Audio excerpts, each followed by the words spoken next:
একই ময়দা একই জায়গা। এই জন্য আমাদের দোস্ত যে এটাই খুলাসা। মেহমান আমাদেরকে অনুরোধ করছেন যে আমরা একটা সুন্দর সময় আমরা ইজতেমায় এসেছি, জমা হয়েছি, যে রমজান আমাদের সম্মুখে।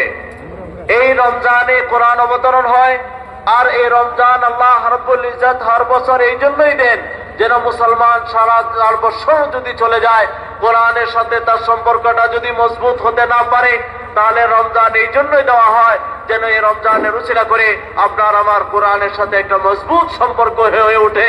তার জন্য এই রমজান আমাদের জন্য আসছে।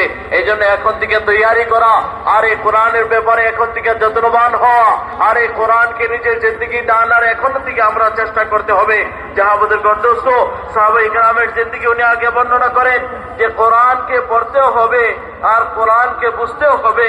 আর কোরআন যে কোরআনের পড়া, যে যদি মেহমান বলেন যদি কেউ কোরআন পড়তে তার মন চায় না, কোরআন পড়তে ভালো লাগে না, তাহলে সে যেন মনে রাখে যে তার দিলে কোনো গন্ধ বস্তু আছে যার জন্য কোরআন তার কাছে ভালো লাগে না।